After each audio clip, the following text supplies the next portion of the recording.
వీధి కుక్కల సమస్య తీవ్ర రూపం దాల్చిన సుప్రీంకోర్టు ఆదేశాలను స్థానిక సంస్థలు అమలు చేయడంలో నిర్లక్ష్యం వహిస్తున్నాయని ఆరోపిస్తూ సామాజికవేత్త దూసలపూడి రమణరాజు సోమవారం కాకినాడ జిల్లా కలెక్టరేట్ వద్ద ఒకరోజు నిరాహార దీక్ష చేపట్టారు. ఈ సందర్భంగా ఆయన మాట్లాడుతూ వీధి కుక్కల దాడుల వల్ల చిన్నారులతో పాటు ప్రజలు ప్రాణాలు కోల్పోతున్నారని ఆందోళన వ్యక్తం చేశారు. సుప్రీంకోర్టు మార్గదర్శకాల ప్రకారం వీధి కుక్కలకు ప్రత్యేక షెల్టర్లు ఏర్పాటు చేసి సంతాన నియంత్రణ శస్త్రచికిత్సలు, ర్యాబిస్ టీకాలు కార్యక్రమాన్ని సమర్థవంతంగా అమలు చేయాలని కోరారు. ప్రతి ప్రభుత్వ కార్యాలయంలోనూ ఎక్కడ పడితే అక్కడ వీధి కుక్కలు తిరుగుతూ ఉన్నాయి. వీధి కుక్కలు ఎవరిని ఇబ్బంది కలిగించకపోతే ప్రమాదం లేదు.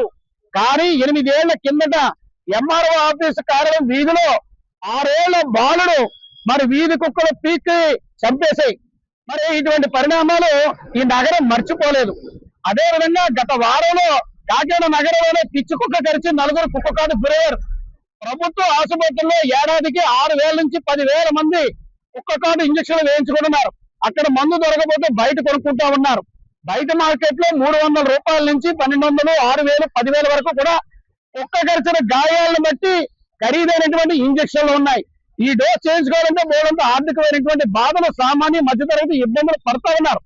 ప్రైవేట్ మార్కెట్ లో ఈ ఏఆర్వి అంటే ఈ యొక్క కుక్క కాటు జరిగితే ఈ చేయించుకున్నటువంటి ఇంజక్షన్లు ఏవైతే ఉన్నాయో ఆ ఇంజక్షన్లు దాదాపుగా 50 నుంచి 60,000 వ్యాక్సిన్లు అమ్మకాలు జరుగుతూ ఉన్నాయి. కాబట్టి దీని ప్రకారంగా చూసినట్లయితే వీధి కుక్కల దడత ఎంత దారుణంగా ఉంది, ప్రజల యొక్క ఆర్థిక వ్యవస్థలు ఎంత ఇబ్బందిగా ఉన్నాయి. కామన్ మ్యాన్ ప్రొటెక్షన్ ఉండాల్సినటువంటి అవసరం ఉంది. కాకినాడ నగరపాలక సంస్థలో ఎవ్వరూ ఏమాత్రం కూడా పట్టించుకోవడం లేదు. జగన్నాథపురం వంతెన ఏళ్లవారి గడువులో మరి ఒక చిన్న గదిలో ఈ కుక్కలకు సంబంధించిన సంతాన నియోజకకు సంబంధించిన ఆపరేషన్ పెట్టారు తప్ప పూర్తి స్థాయిలో జరగడం లేదు. విశాలమైన డాగ్ పార్క్ ఉండాలి. ఏరేలో భారీ పరిశ్రమలు ఉన్నాయి. వాటి నుంచి ఫండ్స్ సేకరించి అద్భుతంగా ఈ యొక్క డాగ్ పార్క్ ను ఏర్పాటు చేయొచ్చు. చల్లని భూముల్లో 2 ఎకరాల భూమిని తీసుకోవచ్చు. ఈ కార్యక్రమాలు దేని మీద కూడా వీరు దృష్టి కేంద్రీకరించడం లేదు. కాబట్టి దీని మీద చర్యలు తీసుకోవాలని ఈ రోజున ఒక రోజు నిరాహార దీక్ష చేస్తూ ప్రభుత్వం దృష్టికి, సుప్రీంకోర్టు దృష్టికి తీసుకెళ్లడం జరుగుతోంది.